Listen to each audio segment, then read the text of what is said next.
आपका स्वागत है मेरे YouTube चैनल स्टडी विद रूप में। दोस्तों, आज मैं मध्यकालीन भारत के इतिहास से संबंधित मेरा टॉपिक चल रहा था। दोस्तों, मैं बाबर को कंप्लीट करा चुका था। अब आता है हुमायूं, मुग़ल वंश हुमायूं का शासनकाल दोस्तों 1530 से लेकर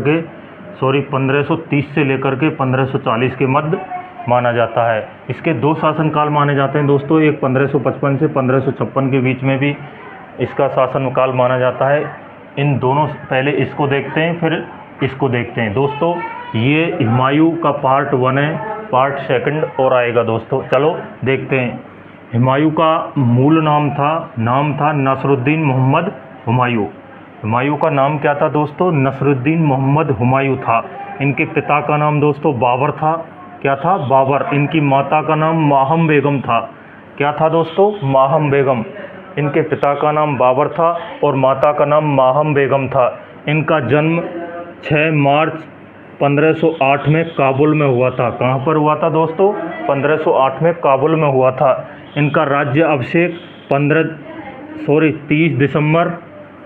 30 दिसंबर 1530 में आगरा में हुआ था। कहाँ पर हुआ फ्रेंड्स? 30 दिसंबर 1530 में इनका राज्य अभिषेक आगरा में हुआ था। ये 3 भाई और 1 बहन थी। भाई थे पहला कामरान, दूसरा अस्करी और तीसरा हिंडाल और चौथी बहन थी गलबदन बानो बेगम। हुमायूं की प्रारंभिक युद्ध चुनौतियाँ क्या क्या रहीं दोस्तों, और इन्होंने कौन से साम्राज्यों का आपस में विभाजन किया था? कामरान ने कंधार और काबुल क्षेत्र लिया था, अस्करी को संभल क्षेत्र दिया गया था और हिंडाल को मेवात क्षेत्र दिया गया था, और सुलेमान मिर्ज़ा को बदख्वासान क्षेत्र दिया गया। ठीक है दोस्तों, ये सुलेमान मिर्ज़ा था, वो चचेरा भाई था किसका? कामरान का। ठीक है दोस्तों, हुमायूं के द्वारा लड़े गए युद्ध। हुमायूं ने कौन से युद्ध लड़े?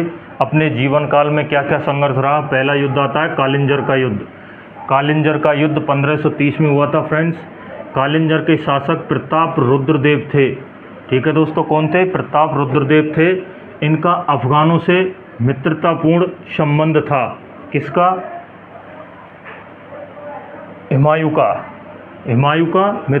अफगानों से मित्रतापूर्ण संबंध था। कालिंजर से धन की क्षतिपूर्ति करके या धन प्राप्त करके एवं संधि करके हुमायूं वापस आ गया था। कालिंजर का युद्ध जिसमें हुमायूं ने विजय प्राप्त की, संधि होती है, संधि में धन और की जो क्षतिपूर्ति है उसको करके हुमायूं संधि करके वापस आ जाता है। फिर दूसरा युद्ध होता है दोहरिया का युद्ध। दोहरिया का युद्ध 1532 में अवध क्षेत्र में होता है। ठीक है दोस्तों, अवध यूपी में पड़ता है। दोहरिया का युद्ध 1532। अफगानों के शासक महमूद लोदी से हुमायूं का संघर्ष हुआ। अफगानी शासक था महमूद लोदी, उसके साथ दोहरिया के युद्ध में हुमायूं का संघर्ष होता है जिसमें हुमायूं की जीत होती है फ्रेंड्स।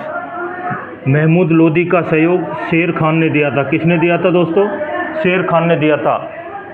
महमूद लोदी का सहयोगी शेर खान था। अगला युद्ध आता है चुनार का घेरा। किसका दोस्तों? चुनार का घेरा, जो 1532 में हुआ था।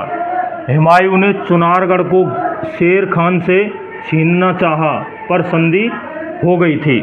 ठीक है दोस्तों, संधि हो चुकी थी। चुनारगढ़ को शेर खान से छीनना चाहा लेकिन संधि हो गई थी और शेर खान ने अपने पुत्र कुतुब खान को हुमायूं की सेवा में भेज दिया था। दोस्तों, संधि हो गई थी, चुनार का घेरा था 1532 में हुमायूं और शेर खान के मध्य में। शेर खान ने अपने पुत्र कुतुब खान को हुमायूं की सेवा में भेज दिया था।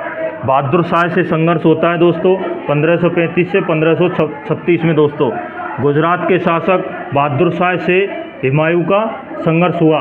हुमायूं ने मालवा और गुजरात को विजय प्राप्त कर लिया था, जीत लिया था, अधिकार कर लिया था, लेकिन मालवा और गुजरात 1 साल के बाद पुनः स्वतंत्र हो जाते हैं और 2 किले, हुमायूं ने 2 किलों को जीता था। यहाँ पर मांडू का किला और चंपानेर का किला जो हुमायूं ने जीते थे। ठीक है दोस्तों, हुमायूं का भाग पार्ट 1 है दोस्तों। आशा करता हूँ वीडियो अच्छी लगी होगी। सेकंड पार्ट में हुमायूं के और जो युद्ध हैं वो उसका वर्णन करेंगे, उसको देखेंगे, समझेंगे। ठीक है दोस्तों, नमस्कार, मिलते हैं नेक्स्ट वीडियो में।